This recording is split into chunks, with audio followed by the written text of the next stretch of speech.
Today, USA, German, France, Japan, those all are developed countries, and countries like Bangladesh, India, Pakistan, Myanmar, those are lower developed country or in debate developing country. But do you ever think the reasons which make US or Spain a developed country and we are still struggling to be in a better position? Well, though there have a lots of reasons or factors, a most important one is how a country's central bank controlling its economy. When a central bank is able to control the economy properly, it's almost obvious that the country will be developed. And in Bangladesh, we have Bangladesh Bank as central bank, and to control Bangladesh economy, Bangladesh Central Bank every 6 months they are declaring a monetary policy about their plan, how they are going to control or monitor the economy of the country. Today we are here to work on the monetary policy that issued by Bangladesh Bank in January 2025. So first we need to know what is monetary policy. To define monetary policy is a process by which a central bank controls the money supply, interest rate, credit to achieve the economic objectives like inflation control, growth and stability. Then it comes to monetary policy statement. Monetary policy statement is an official document issued by a central bank overlining its current economic assessment, policy decision and future decisions for managing inflation, money supply and interest rate. Well, before talk about the monetary policy of 2025, first we need to overview of the current economic position. After the movement of 5th August, there have a massive change in our economy. If we try to overlook, there have 4 categories. The first one, GDP growth. Our GDP growth is slowed in 1.81% in the second half of 2024 due to political instability and supply chain instability. Then we have inflation. We had inflation rate of around 11% in August of 2024. Though it's now moderated, but still it remains at 9.94% in January 2025. Then we have currency depreciation, continued aimed external pressure and declining reserve.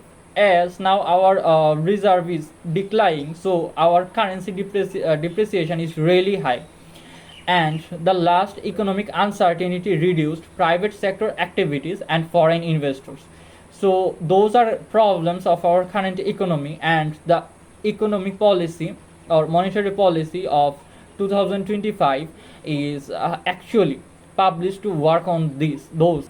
Well, in monetary policy 2025, the governor or the central bank focus on 4 major things. The first one is inflation control.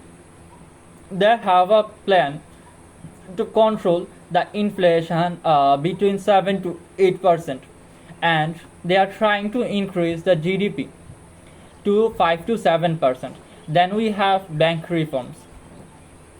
They are working on asset liquidity review and 3 task force of reforms, capacity and asset recovery. For another 2, there is exchange rate stability. Bangladesh Bank is trying to chilling peg with daily published spot reference rate, and another is Bangladesh Bank ends FX market intervention. The 4th one is credit management. To do the credit management, Bangladesh Bank continued repo action and special support for distressed banks. Private sector credit growth fell to 7.3% in December 2025, which was 9.8% in June. Now the monetary policy stance. Monetary policy stands for 4 things. The first one is Bangladesh Bank maintained a tight monetary policy to combat inflation. Policy rate is still held at 10%.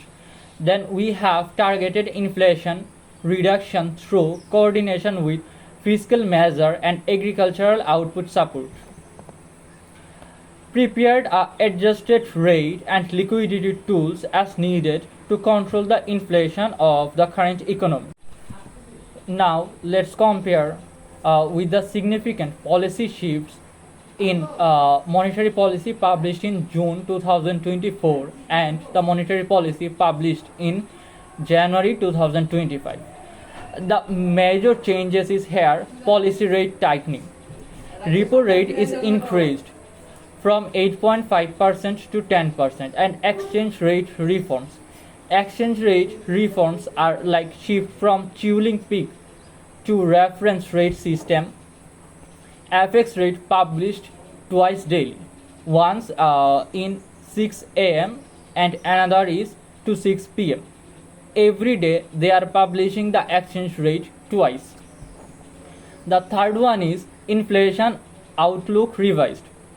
Targeted adjustment is to 7 to 8%, which was 11% before, and GDP growth revised down to 5 to 7% from the previous one.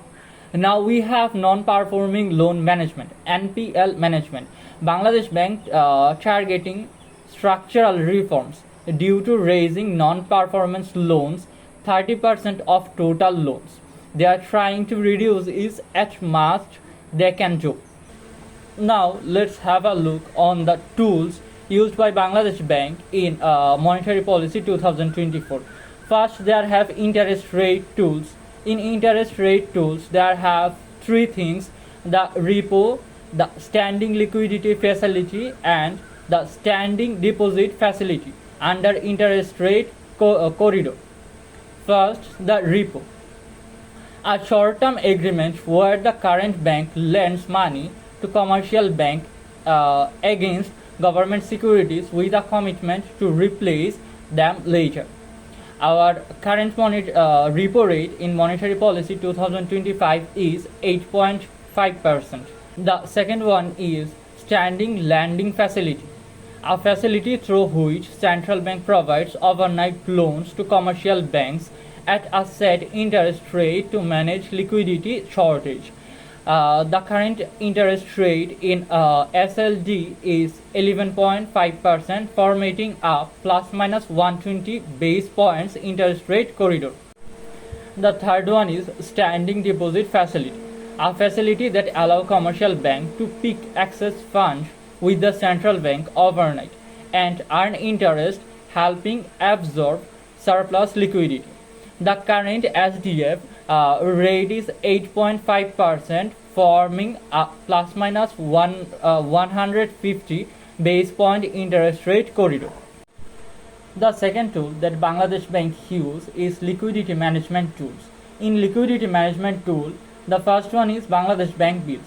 Bangladesh Bank bills are short-term debt instruments issued by Bangladesh Bank to absorb excess liquidity from the banking system and help control inflation and money supply.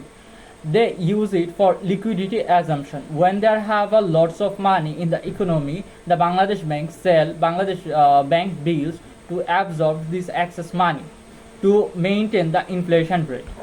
The second one is special liquidity for weak banks.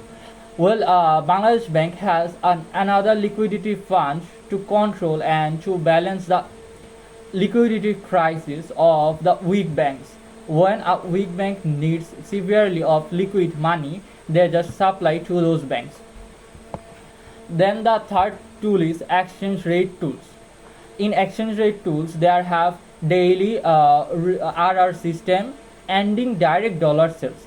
In daily RR system is the here the RR abbreviation is reference rate.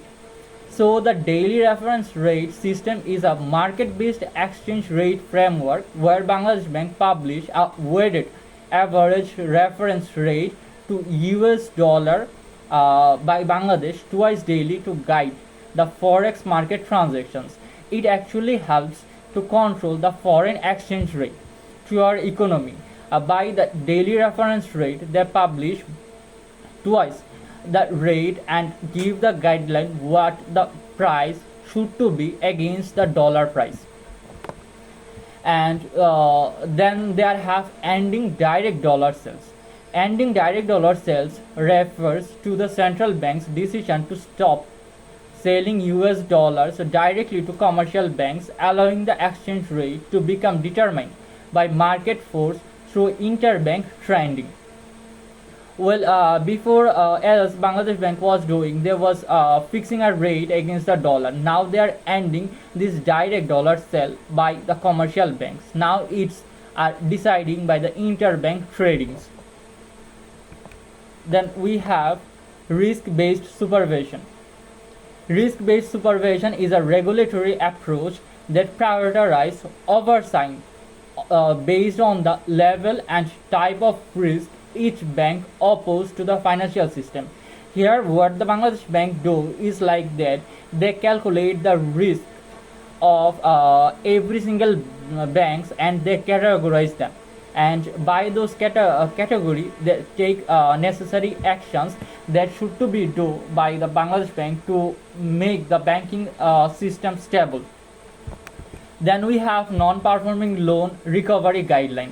Non-performing recovery loan is a loan on which the borrower has stopped making scheduled payments for a specified period, typically 90 days or more, indicating a high risk of default.